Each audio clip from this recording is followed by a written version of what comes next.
जय श्रीराम मित्रांनो, आज आपण श्री क्षेत्र आळंदी येथे जलाराम गोशाळेमध्ये आहोत। भारतीय परंपरेमध्ये आणि संस्कृतीमध्ये गायीचे अनन्यसाधारण महत्त्व आहे।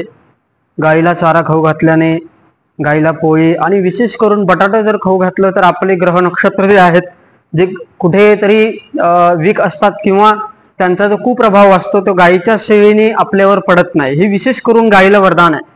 आणि गायीमध्ये, गायीच्या पोटामध्ये 33 प्रकारच्या देवी देवतांचा वास आहे। आपण म्हणतो 33 कोटी, तर ते 33 कोटी म्हणजे 33 प्रकार। आणि हा जो गायीचा खांदा असतो यामध्ये सूर्य असतो आणि इथे गाय नारायणाचे चरण आहे।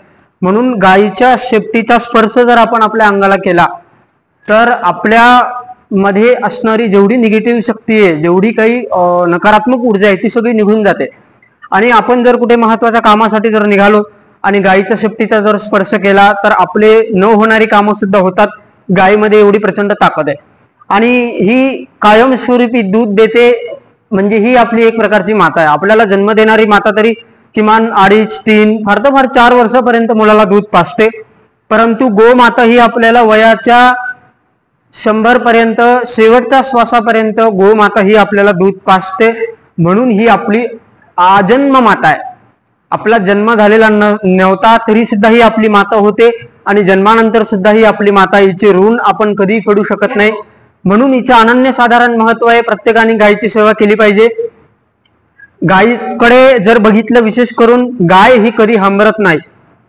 कधी हंबरते जेव्हा विनाकारण गाय कधी ओरडत नाही, कधी बोलत नाही। गाय जेव्हा विशेष करून हंबरते तेव्हा समजायचं की काहीतरी गायीला हवंय किंवा काहीतरी तिने संकेत दिलाय। आणि गाय जी हंबरते तर त्यातून जो उच्चार येतो तो ओंकाराचा उच्चार येतो। विशेष करून तुम्ही निरीक्षण करून बघा, गाय जेव्हा ओम असं करते तो ओम असा उच्चार येतो। आणि सिंहाचं पण त्याच पद्धतीने वर्णनशास्त्रामध्ये आपल्याला पाहायला सापडतं। म्हणून गायीची सेवा केली पाहिजे। गोमाता ही आपली माता आहे, सगळ्यांनी सेवा करायला हवी असं मला वाटतं।